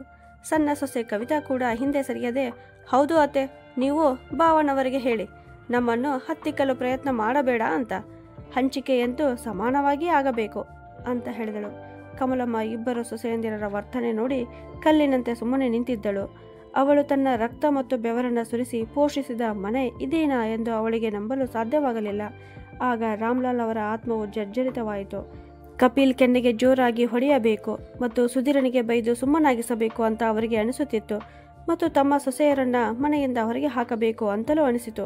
ಆದರೆ ಅವರು ಕೇವಲ ಒಂದು ಅದೃಷ್ಟ ದರ್ಶಕರಾಗಿದ್ದರು. ಅವರು ಕೇವಲ ತಮ್ಮ ಕನಸಿನ ಮನೆಯನ್ನು ಒಡೆದು ಹೋಗುವುದನ್ನು ನೋಡಬಹುದಾಗಿತ್ತು. ಈಗ ಜಗಳ ಅಣ್ಣ ತಮ್ಮಂದಿರಿಗಿಂತ ಹೆಚ್ಚು ಸೊಸೆಯರ ಮಧ್ಯೆ ಜೋರಾಗಿತ್ತು. ಜನ್ಮದ ವೈರಿಗಳಂತೆ ಒಬ್ಬರು ಇನ್ನೊಬ್ಬರ ಮೇಲೆ ಮುಗಿಬಿದ್ದರು. ಜಗಳ ಉತ್ತುಂಗದಲ್ಲಿತ್ತು. ಅಷ್ಟರಲ್ಲಿ ಅಚಾನಕ್ಕಾಗಿ ಕಪಿಲ್ ಸುಮ್ಮನಾಗಿ ಹಿಂದೆ ಸರಿದು, ಆಯ್ತು ಅಣ್ಣ. ಅವನೊಂದು ಆಳವಾದ ಉಸಿರನ್ನು ತೆಗೆದುಕೊಂಡು, ದೊಡ್ಡ ಶೋರೂಮನ್ನು ನೀನೇ ಇಟ್ಟುಕೋ, ನನಗೆ ಸಣ್ಣದೇ ಇರಲಿ ಅಂತ ಹೇಳಿದ. ಇದನ್ನು ಕೇಳಿದ ಎಲ್ಲರಿಗೂ ವಿಚಿತ್ರವಾಯಿತು. ಕವಿತಾ ತನ್ನ ಪತಿಯನ್ನ ಗುರಾಯಿಸಿ ನೋಡುತ್ತಾ, ಇದೇನು ಹೇಳುತ್ತಿದ್ದೀರಿ ನೀವು? ನಾವೇಕೆ ನಮ್ಮ ಹಕ್ಕನ್ನು ಬಿಟ್ಟುಕೊಡಬೇಕು ಅಂತ ಹೇಳಿದಳು. ಕಪಿಲ್ ತನ್ನ ಕಣ್ಣ ಸನ್ನೆಯಿಂದ ಕವಿತಾಳಿಗೆ ಸುಮ್ಮನಿರುವಂತೆ ಹೇಳಿದ. ಅವನ ಮುಖದಲ್ಲಿ ಎಂತಹ ಕುಟಿಲ ನಗು ಇತ್ತೆಂದರೆ ಅದನ್ನು ಯಾರಿಗೂ ಊಹಿಸಲು ಸಹ ಆಗಲಿಲ್ಲ. ಸುಧೀರ್ ಮತ್ತು ಸ್ವಪ್ನ ತಾವೇ ಗೆದ್ದೆವು ಅಂತ ಅಂದುಕೊಂಡರು. ಮನೆಯಲ್ಲಿ 2 ಭಾಗವಾಗಬೇಕು ಅನ್ನುವುದನ್ನು ನಿರ್ಧರಿಸಿದರು. ಅಷ್ಟಕ್ಕೂ ಅಮ್ಮನನ್ನು ಯಾರು ಇಟ್ಟುಕೊಳ್ಳಬೇಕು ಅನ್ನುವುದನ್ನು ಯಾರೂ ವಿಚಾರ ಮಾಡಲಿಲ್ಲ. ರಾಮ್ಲಾಲ್ ಇದನ್ನೆಲ್ಲ ನೋಡುತ್ತಿದ್ದರೂ ಅವರು ತಮ್ಮಲ್ಲಿಯೇ ತಾವು, ನಾನು ಒಳ್ಳೆಯ ಕೆಲಸ ಮಾಡಿದೆ, ನಾನು ನಿಜವಾದ ಚಾವಿಯನ್ನು ನನ್ನ ಪತ್ನಿಯ ಕೈಗೆ ಕೊಟ್ಟಿದ್ದೇನೆ, ನನ್ನ ನಂತರ ಕಮಲ ಎಲ್ಲದರ ಒಡೆಯಲಾಗುತ್ತಾಳೆ ಎಂದು ನಾನು ನನ್ನ ವಿಲ್ನಲ್ಲಿ ಸ್ಪಷ್ಟವಾಗಿ ಹೇಳಿದ್ದೇನೆ. ಅವಳು ಅದನ್ನು ನಂತರ ಮಕ್ಕಳಿಗೆ ಹಂಚಬಹುದು, ಅಥವಾ ಅವಳು ಅದನ್ನು ತಾನೇ ಇಟ್ಟುಕೊಳ್ಳಬಹುದು. ಅವಳ ಅನುಮತಿ ಇಲ್ಲದೆ ಈ ಮಕ್ಕಳಿಗೆ ನನ್ನ ಆಸ್ತಿಯ ಒಂದು ಪೈಸೆಯೂ ಸಿಗುವುದಿಲ್ಲ. ನನ್ನ ಕಮಲ ತಿಳುವಳಿಕೆ ಉಳ್ಳವಳು ಆಗಿದ್ದಾಳೆ, ಅವಳು ಒಳ್ಳೆಯ ಹೆಜ್ಜೆಯನ್ನೇ ಇಡುತ್ತಾಳೆ. ನಡೀರಿ ಮಕ್ಕಳೇ, ಈಗ ನಿಮ್ಮ ತಾಯಿಯು ನಿಮಗೆ ನಿಮ್ಮ ನಿಜವಾದ ಪರಿಸ್ಥಿತಿಯನ್ನು ತೋರಿಸುತ್ತಾಳೆ ಅಂತ ಅಂದುಕೊಂಡರು. ಆದರೆ ಸ್ವಲ್ಪವೇ ಕ್ಷಣಗಳಲ್ಲಿ ಅವರು ತಮ್ಮ ಎದುರಿನ ದೃಶ್ಯ ನೋಡಿ ಅವರ ಆತ್ಮ ನಲುಗಿ ಹೋಯಿತು. ಯಾವಾಗ ಹಂಚಿಕೆಯ ವಿಚಾರ ಎಲ್ಲರಿಗೂ ಒಪ್ಪಿಗೆ ಆಯಿತೋ ಆಗ ಸುಧೀರ್ ಮತ್ತೊಂದು ಫೈಲ್ ಹಿಡಿದು ಕಮಲಮ್ಮಳ ಹತ್ತಿರ ಬಂದನು. ಅವನ ಮುಖದಲ್ಲಿ ಸಿಹಿಯಾದ ಮುಗುಳ್ನಗೆ ಇದ್ದಿತು. ಅಮ್ಮ ಅಂತ ಪ್ರೀತಿಯಿಂದ ಕರೆದು, ಇವು ಅಪ್ಪಾಜಿಯ ಹಳೆಯ ಬ್ಯಾಂಕ್ ಖಾತೆಯನ್ನು ಬಂದ್ ಮಾಡಿಸುವ ಕಾಗದಗಳಾಗಿವೆ, ಇವುಗಳ ಮೇಲೆ ನೀನು ಸೈನ್ ಹಾಕು ಅಷ್ಟೇ ಅಂದನು. ಜಗಳ ಗದ್ದಲದಿಂದ ಮೊದಲೇ ಅದುರಿ ಹೋಗಿದ್ದ ಕಮಲಮ್ಮ, ಎಲ್ಲಿ ಸೈನ್ ಮಾಡಬೇಕಪ್ಪ ಅಂತ ಕೇಳಿದಳು. ರಾಮ್ಲಾಲ್ ಅವರ ಆತ್ಮ ಚೀರಾಡಲು ಶುರುವಾಯಿತು. ಬೇಡ ಕಮಲ, ಬೇಡ, ಇವನು ನಿನಗೆ ಮೋಸ ಮಾಡುತ್ತಿದ್ದಾನೆ, ಇವು ಬ್ಯಾಂಕಿನ ಕಾಗದಗಳು ಅಲ್ಲ, ಆಸ್ತಿಯ ಕಾಗದ ಆಗಿವೆ, ಸೈನ್ ಮಾಡಬೇಡ ಅಂತ. ಆದರೆ ಅವರ ಧ್ವನಿಯು ಅವರ ನಿಸ್ಸಹಾಯಕ ಪತ್ನಿಗೆ ಹೇಗೆ ಕೇಳಬೇಕು? ಕಮಲಮ್ಮ ತನ್ನ ನಡುಗುವ ಕೈಯಿಂದ ಪೆನ್ ಎತ್ತಿಕೊಂಡು ಮಗ ಎಲ್ಲಿ ಹೇಳಿದ್ದನೋ ಅಲ್ಲಿ ಸೈನ್ ಮಾಡಿಬಿಟ್ಟಳು. ಯಾವಾಗ ಸೈನ್ ಆಯಿತೋ ಆಗ ಇಬ್ಬರು ಸಹೋದರರು ಒಬ್ಬರ ಮುಖವನ್ನು ಒಬ್ಬರು ನೋಡಿಕೊಂಡು ನೆಮ್ಮದಿಯ ನಿಟ್ಟುಸಿರು ಬಿಟ್ಟರು. ಇಬ್ಬರು ಸಹೋದರರ ಮುಖದಲ್ಲಿ ಗೆಲುವಿನ ನಗೆ ಮೂಡಿತು. ಆದರೆ ಕವಿತಾ ಈಗಲೂ ಕೂಡ ಕೋಪದ ಕೆಂಡದಲ್ಲಿ ಬೇಯುತ್ತಿದ್ದಳು. ರಾತ್ರಿ ಎಲ್ಲರೂ ತಮ್ಮ ತಮ್ಮ ಕೋಣೆಗೆ ಹೋದರು. ಆಗ ಕವಿತಾ ತನ್ನ ಪತಿಯ ಮೇಲೆ ಮುಗಿಬಿದ್ದಳು. ಸಿಕ್ಕಿತೆ ನಿಮಗೆ ಸಮಾನವಾದ ಹಕ್ಕು, ನಾನು ನಮ್ಮ ಹಕ್ಕಿಗಾಗಿ ಬಡದಾಡುತ್ತಿದ್ದರೆ ನೀವೇಕೆ ಸುಮ್ಮನೆ ಒಪ್ಪಿಕೊಂಡಿರಿ, ಏಕೆ ಅಂದಳು. ಕಪಿಲ್ ಬಾಗಿಲು ಮುಚ್ಚಿ ತನ್ನ ಕಪಾಟಿನಿಂದ ಒಂದು ಚೆಕ್ ಬುಕ್ ಹೊರಗೆ ತೆಗೆದ. ಅವನು ಒಂದು ಚೆಕ್ಕನ್ನು ತೋರಿಸುತ್ತಾ, ಅರೆ ಹುಚ್ಚಿ, ನಿನಗೆ ಗೊತ್ತಿಲ್ಲ, ಅಪ್ಪಾಜಿ ಸೈನ್ ಮಾಡಿದ ಒಂದು ಬ್ಲ್ಯಾಂಕ್ ಚೆಕ್ ನನ್ನ ಹತ್ತಿರ ಇದೆ. ಸ್ವಲ್ಪ ತಿಂಗಳುಗಳ ಹಿಂದೆ ಒಂದು ಪ್ರಾಪರ್ಟಿಗಾಗಿ ಅವರು ನನಗೆ ಇದನ್ನು ಕೊಟ್ಟಿದ್ದರು. ಅದರ ನಂತರ ಅಪ್ಪಾಜಿ ಅಸ್ವಸ್ಥರಾದರು ಮತ್ತು ನಾನು ಆ ಪೇಮೆಂಟ್ ಮಾಡಿಯೇ ಇಲ್ಲ. ಈ ಚೆಕ್ ನನ್ನ ಹತ್ತಿರವೇ ಉಳಿಯಿತು ಅಂತ ಹೇಳಿದ. ಕವಿತಾಳ ತೆರೆದ ಕಣ್ಣು ತೆರೆದೇ ಇದ್ದವು.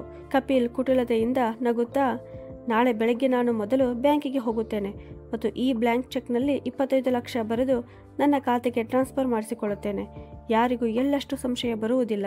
ನಾನು ಸಣ್ಣ ಶೋರೂಮ್ ತೆಗೆದುಕೊಂಡಿದ್ದಕ್ಕೆ ಎಷ್ಟು ಕಡಿಮೆ ಬಂದಿದೆಯೋ ನಾನು ಇದರಿಂದ ಹೆಚ್ಚಿಗೆ ವಸೂಲಿ ಮಾಡಿಕೊಳ್ಳುತ್ತೇನೆ ಅಂತ ಹೇಳಿದ. ಇದನ್ನು ಕೇಳಿದ ಕವಿತಾಳ ಮುಖದಲ್ಲಿಯೂ ಅದೇ ಕುಟಿಲ ನಗೆ ಹರಿದುಕೊಂಡಿತು. ವಾ, ನಾನೀಗ ಒಪ್ಪಿಕೊಂಡೆ ನಿಮ್ಮನ್ನು. ಸುಧೀರ್ ಭಾವ ತಮ್ಮನ್ನೇ ತಾವೇ ಬಹಳ ಚಾಲಾಕಿ ಅಂತ ತಿಳಿದುಕೊಂಡಿದ್ದರು. ನಾಳೆ ಗೊತ್ತಾಗುತ್ತದೆ ಅಸಲಿ ಆಟಗಾರ ಯಾರು ಅಂತ ಅಂದಳು. ಅವರ ಕೋಣೆಯ ಹೊರಗೆ ನಿಂತು ಕೇಳುತ್ತಿದ್ದ ರಾಮ್ಲಾಲ್ ಅವರ ಆತ್ಮ ಕಂಪಿಸಿ ಹೋಯಿತು. ಅಯ್ಯೋ ದೇವರೇ, ಎಷ್ಟು ಚಾಲಾಕಿ ಮತ್ತು ಮೋಸಗಾರರಿದ್ದಾರೆ ಈ ಜನ. ತಮ್ಮ ಸತ್ತ ತಂದೆಗೂ ಕೂಡ ಮೋಸ ಮಾಡುವುದೇ ಅಂದುಕೊಂಡಿತು. ಇದರ ನಡುವೆ ಅಚಾನಕ್ಕಾಗಿ ಕಮಲಮ್ಮಳ ಆರೋಗ್ಯ ಹದಗೆಡುತ್ತಾ ಹೋಯಿತು. ಸಂಜೆ ಅವಳಿಗೆ ಜೋರಾದ ಜ್ವರ ಬಂದಿತ್ತು. ತಲೆನೋಯುತ್ತಿತ್ತು. ಸೊಸೆ ಸಪ್ನ, ಸೊಸೆ ಕವಿತಾ ಅಂತ ಅವಳು ಸೊಸೆಯರನ್ನ ಕೂಗಿದಳು. ಸಪ್ನ ತನ್ನ ಕೋಣೆಯಿಂದಲೇ ಏನಾಯಿತು ಅತ್ತೆ ಅಂತ ಚೀರಿಕೊಂಡಳು. ನನಗೆ ತುಂಬಾ ಜ್ವರ ಬಂದಿದೆ ಸೊಸೆ, ಸ್ವಲ್ಪ ಔಷಧಿ ಇದ್ದರೆ ಕೊಡು ಅಂದಳು. ಸಪ್ನ ತನ್ನ ಕೋಣೆಯಿಂದ ಹೊರಬಂದು ಜ್ವರದ ಮಾತ್ರೆ ಇದ್ದ ಪ್ಯಾಕೆಟನ್ನು ಕೊಡುತ್ತಾ, ತಗೊಳ್ಳಿ, ಇದನ್ನು ನೀರಿನೊಂದಿಗೆ ತೆಗೆದುಕೊಳ್ಳಿ ಅಂತ ಹೇಳಿದಾಗ ಕಮಲಮ್ಮಳು, ಸೊಸೆ, ಡಾಕ್ಟರ್ಗೆ ತೋರಿಸಿದರೆ ಒಳ್ಳೆಯದಿತ್ತು ಅಂತ ಅನಿಸುತ್ತಿದೆ. ಪರಿಸ್ಥಿತಿ ತುಂಬಾ ಗಂಭೀರ ಅನಿಸುತ್ತಿದೆ ಅಂದಳು. ಕವಿತಾಳು ಕೂಡ ತನ್ನ ಕೋಣೆಯಿಂದಲೇ ಉತ್ತರಿಸುತ್ತಾ, ಅತ್ತೆ, ನಾಳೆ ನೋಡೋಣ, ಈಗ ರಾತ್ರಿಯಾಗಿದೆ ಅಂದಳು. ರಾಮ್ಲಾಲ್ ಅವರ ಆತ್ಮ ವಿಲವಿಲ ಒದ್ದಾಡಿತು. ಇವಳು ಅದೇ ಕಮಲ ಆಗಿದ್ದಳು. ಇವಳು ರಾತ್ರಿಯೆಲ್ಲ ನಿದ್ದೆಗೆಟ್ಟು ಇವರ ಸೇವೆ ಮಾಡುತ್ತಿದ್ದಳು. ಇಂದು ಇವಳನ್ನ ಯಾರೂ ಕಾಳಜಿ ಮಾಡುತ್ತಿಲ್ಲ. ಆ ರಾತ್ರಿ ಪೂರ್ತಿ ಅವಳಿಗೆ ಜೋರಾದ ತಲೆನೋವು ಇದ್ದಿತು. ಎಷ್ಟೋ ಬಾರಿ ಎದ್ದು ನೀರು ಕುಡಿಯಲು ಅಡಿಗೆ ಮನೆಗೆ ಹೋಗುತ್ತಿದ್ದಳು. ಆದರೆ ಯಾರೂ ಕೂಡ ಅವಳ ಪರಿಸ್ಥಿತಿಯನ್ನು ತಿಳಿದುಕೊಳ್ಳುವ ಗೋಜಿಗೆ ಹೋಗಲಿಲ್ಲ. ಮಾರನೆಯ ದಿನ ಕಮಲಾಳ ಪರಿಸ್ಥಿತಿ ಮತ್ತಷ್ಟು ಹದಗೆಟ್ಟಿತು. ಅವಳಿಗೆ ಉಲ್ಟಿ ಆಗಲು ಶುರುವಾಯಿತು. ಅಸ್ವಸ್ಥತೆಯ ಕಾರಣದಿಂದ ಅವಳಿಗೆ ಎದ್ದು ನಿಲ್ಲಲು ಸಹ ಆಗುತ್ತಿರಲಿಲ್ಲ. ಸುಧೀರ್, ಕಪಿಲ್, ಅವಳು ಸೊರಗಿದ ಧ್ವನಿಯಲ್ಲಿ ಕರೆದಳು. ಆದರೆ ಅದು ಯಾರಿಗೂ ಕೇಳಲಿಲ್ಲ. ಕಮಲ ತನ್ನ ಸಣ್ಣ ಕೋಣೆಯಲ್ಲಿ ಒಂಟಿಯಾಗಿ ಬಿದ್ದುಕೊಂಡಿದ್ದಳು. ರಾಮ್ಲಾಲ್ ಅವರ ಆತ್ಮ ಬಹಳ ಜೋರಾಗಿ ಒದ್ದಾಡಿತು. ಇದೇನು ಆಗುತ್ತಿದೆ? ನನ್ನ ಕಮಲ, ನನ್ನ ಪತ್ನಿ ಅನಾರೋಗ್ಯವಾಗಿದ್ದಾಳೆ, ಅಸ್ವಸ್ಥಳಾಗಿದ್ದಾಳೆ ಮತ್ತು ಅವಳನ್ನು ಯಾರೂ ಕೇಳುವವರೂ ಇಲ್ಲ ಅಂತ ಆತ್ಮ ನೊಂದಿಕೊಂಡಿತು. ಇದರ ನಡುವೆ ಕಪಿಲ್ ಸದ್ದಿಲ್ಲದೆ ತಯಾರಾದನು. ಅವನ ಜೇಬಿನಲ್ಲಿ ಅವನ ತಂದೆ ಸಹಿ ಮಾಡಿದ್ದ ಬ್ಯಾಂಕ್ ಚೆಕ್ ಇದ್ದಿತು. ಅವನು ಕವಿತಾಳಿಗೆ, ನಾನು ಬ್ಯಾಂಕಿಗೆ ಹೋಗಿ ಬರುತ್ತೇನೆ, ನೀನು ಮನೆಯಲ್ಲೇ ಇರು ಅಂದನು. ಅದಕ್ಕೆ ಕವಿತಾ, ಎಷ್ಟು ಹಣ ತೆಗೆಸಿಕೊಂಡು ಬರುತ್ತೀರಿ ಅಂತ ಕೇಳಿದಾಗ ಅವನು, ಆ ಖಾತೆಯಲ್ಲಿ ಎಷ್ಟಿದೆಯೋ ಅಷ್ಟನ್ನು ತೆಗೆಸುತ್ತೇನೆ, 25ರಿಂದ 30 ಲಕ್ಷ ಇರಬಹುದು ಅಂತ ಹೇಳಿದ. ಅದಕ್ಕೆ ಕವಿತಾ ಪುಳಕಿತಳಾಗಿ, ವಾ, ತುಂಬ ಮಜಾ ಬರುತ್ತಿದೆ ಅಂದಳು.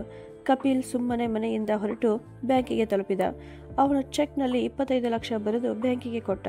ಸ್ವಲ್ಪವೇ ಕ್ಷಣದಲ್ಲಿ ಪೂರ್ತಿ 25 ಲಕ್ಷ ರೂಪಾಯಿ ಅವನ ಬ್ಯಾಂಕ್ ಖಾತೆಗೆ ಟ್ರಾನ್ಸ್ಫರ್ ಆಯಿತು. ಅವನು ಒಳಗೆ ನಗುತ್ತಿದ್ದ. ಸುಧೀರ್ ಅಣ್ಣ, ನಿನ್ನನ್ನು ನೀನು ಬಹಳ ಚಾಲಾಕಿ ಅಂತ ತಿಳಿದುಕೊಂಡಿರುವೆ ಏನು? ಅಸಲಿ ಆಟಗಾರ ಅಂದರೆ ನಾನು ಅಂದುಕೊಂಡನು. ಆದರೆ ಆ ಸಮಯದಲ್ಲಿ ಕಪಿಲ್ ತನ್ನ ಅಣ್ಣ ಕೂಡ ಹಸಿಗೋಲಿಗಳೊಂದಿಗೆ ಆಟವಾಡಿಲ್ಲ ಎಂಬುದನ್ನು ಮರೆತಿದ್ದ. ರಾಮ್ಲಾಲ್ ಅವರ ಮೊಬೈಲ್ ಫೋನ್ ಸುಧೀರ್ ಬಳಿ ಇದ್ದಿತು ಮತ್ತು ಎಲ್ಲ ಬ್ಯಾಂಕ್ ವಿವರಗಳು ಆ ಫೋನಿನಲ್ಲಿ ಮೆಸೇಜ್ ರೂಪದಲ್ಲಿ ಬರುತ್ತಿದ್ದವು. ಎಷ್ಟು ಹಣವನ್ನು ಹಿಂಪಡೆಯಲಾಯಿತು, ಎಷ್ಟು ಜಮಾ ಮಾಡಲಾಯಿತು ಎಂಬ ಸಂದೇಶಗಳು ಸುಧೀರನಿಗೆ ಬರುತ್ತಿದ್ದವು. ಯಾವಾಗ ಕಪಿಲ್ ಹಣ ಟ್ರಾನ್ಸ್ಫರ್ ಮಾಡಿಕೊಂಡನೋ ರಾಮ್ಲಾಲ್ ಅವರ ಫೋನಿಗೆ ಮೆಸೇಜ್ ಹೋಯಿತು. ₹25 lakh debited from your account. Sudhir ಹಣೆ ಅದುರಿತು. ಇದು ಯಾವ ಚೆಕ್ ಹರಿದದ್ದು? ನಾನಂತೂ ಯಾವ ಚೆಕ್ ಹರಿದಿಲ್ಲ ಅಂತ ಅವನು ಯೋಚಿಸಿದ. ಅವನು ಕೂಡಲೇ ಬ್ಯಾಂಕಿಗೆ ಫೋನ್ ಮಾಡಿದ ಮತ್ತು ಮಾಹಿತಿ ಕೇಳಿದ. ಬೇಗನೆ ಅವನಿಗೆ ಎಲ್ಲವೂ ಗೊತ್ತಾಯಿತು. ಈಗ ಸುಧೀರ್ ಸಿಟ್ಟು ನೆತ್ತಿಗೇರಿತು. ಹಾ, ನನ್ನನ್ನೇ ಮೂರ್ಖ ಅಂತ ತಿಳಿದಿದ್ದಾನೆ. ಸಣ್ಣ ಶೋರೂಮ್ ಜೊತೆಗೆ ಎಲ್ಲ ಹಣವನ್ನು ತೆಗೆದುಕೊಂಡಿದ್ದಾನೆ ಅಂದುಕೊಂಡ. ಅವನ ಕಣ್ಣುಗಳು ಸಿಟ್ಟಿನಿಂದ ಕೆಂಪಾಗಿದ್ದವು. ಅದಕ್ಕಾಗಿಯೇ ಅವನು ಅಷ್ಟು ಸರಳವಾಗಿ ಸಣ್ಣ ಶೋರೂಮ್ ತೆಗೆದುಕೊಳ್ಳಲು ಒಪ್ಪಿಕೊಂಡಿದ್ದು ಅಂತ ಅವನು ತಿಳಿದುಕೊಂಡ. ಯಾವಾಗ ಕಪಿಲ್ ಮನೆಗೆ ಬಂದನೋ ಆಗ ಸುಧೀರ್ ಅವನ ದಾರಿಗೆ ಅಡ್ಡ ನಿಂತು, ಎಲ್ಲಿ ಹೋಗಿದ್ದಿ ನೀನು ಅಂತ ಶಾಂತವಾದ ಮತ್ತು ಅಪಾಯಕಾರಿ ಧ್ವನಿಯಲ್ಲಿ ಕೇಳಿದ. ಕಪಿಲ್ ಗಾಬರಿಯಾಗಿ, ಎಲ್ಲೂ ಇಲ್ಲ, ಹಾಗೆ ಸುಮ್ಮನೆ ಅನ್ನುವಷ್ಟರಲ್ಲಿ ಸುಧೀರ್ ಫೋನನ್ನು ಅವನ ಮುಖದ ಮುಂದೆ ಹಿಡಿದು, ಇದೇನಿದು ಅಂತ ಕೇಳಿದ. ಮೆಸೇಜ್ ನೋಡಿ ಕಪಿಲನಿಗೆ ನಿಂತ ನೆಲವೇ ಕುಸಿದಂತೆ ಆಯಿತು. ಸುಧೀರ್ ಚೀರಿಕೊಂಡ, ನೀನೇನು ಅಂತ ತಿಳಿದಿರುವೆ? ನನ್ನೊಂದಿಗೆ ಆಟ ಆಡಿದರೂ ನನಗೆ ತಿಳಿಯುವುದಿಲ್ಲ ಅಂತನಾ ಅಂತ ಕೇಳಿದ. ಅಣ್ಣ, ಅದು ಅಂತ ಕಪಿಲ್ ತಡವರಿಸಿದಾಗ ಸುಧೀರ್, ಸುಮ್ಮನಾಗು, ಒಂದೇ ಒಂದು ಶಬ್ದವನ್ನು ಆಡಬೇಡ ಅಂತ ಹೇಳುತ್ತಾ ಕಪಿಲಿನ ಕಾಲರ್ ಹಿಡಿದು, ಕಳ್ಳ, ನಮ್ಮದೇ ಅಪ್ಪನ ಅಕೌಂಟ್ನಿಂದ ಕಳವು ಮಾಡಲಿಕ್ಕೆ ನಿನಗೆ ನಾಚಿಕೆ ಆಗೋದಿಲ್ಲವೇ ಅಂತ ಕೇಳಿದ. ಅದಕ್ಕೆ ಕಪಿಲ್, ನಾನೇನು ಕದ್ದಿಲ್ಲ, ಆ ಹಣದಲ್ಲಿ ನನ್ನದು ಕೂಡ ಹಕ್ಕಿದೆ ಅಂತ ಅವನು ಕೂಡ ಜೋರು ಬಾಯಿ ಮಾಡಿದ.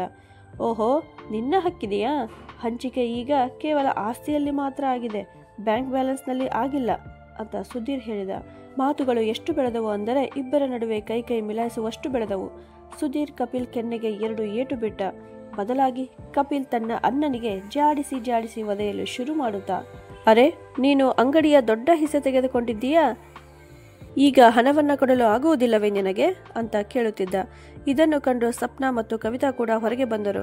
ಸಪ್ನಾ ಚೀರುತ್ತಾ, ಅರೆ ಕಳ್ಳಗಾರ, ನಿನ್ನ ಅಣ್ಣನಿಗೆ ಮೋಸ ಮಾಡುತ್ತೀಯಾ ಅಂದಳು. ಕವಿತಾ ಕೂಡ ಬೆಂಕಿಯನ್ನ ಉಗುಳುವ ರೀತಿಯಲ್ಲಿ, ಅರೆ, ನಿನ್ನ ಗಂಡನೇನು ಸಾಚಾ ಇದ್ದಾನ? ದೊಡ್ಡ ಶೋರೂಮನ್ನು ಕಬ್ಜಾ ಮಾಡಿದ್ದಾನೆ, ಆಗ ನಿಮಗೆ ನಾಚಿಕೆ ಬರಲಿಲ್ಲವೇ ಅಂದಳು. ನನ್ನ ಜೊತೆ ತಯಾರಾಗಿ ನಿಲ್ಲಲು ಪ್ರಯತ್ನಿಸಬೇಡ, ನಿನ್ನ ಗಂಡ ಕಳ್ಳತನ ಮಾಡಿದ್ದಾನೆ ಅಂತ ಸಪ್ನಾ ಕೇಳಿದಾಗ ಕವಿತಾಳು, ಅರೆ, ನಿನ್ನ ಗಂಡ ಏನು ಮಾಡಿದ್ದಾನೆ? ತಂದೆ ತೀರುವುದಷ್ಟೇ ತಡ, ಎಲ್ಲ ಆಸ್ತಿಯನ್ನ ಬುಟ್ಟಿಗೆ ಹಾಕಿಕೊಳ್ಳಲು ನೋಡುತ್ತಿದ್ದಾನೆ ಅಂತ ಹೇಳಿದಳು. ಇಬ್ಬರು ಸೊಸೆಯಂದಿರರು ಈಗ ಒಬ್ಬರ ಜುಟ್ಟು ಒಬ್ಬರು ಹಿಡಿಯಲು ಸನ್ನದ್ಧರಾದರು.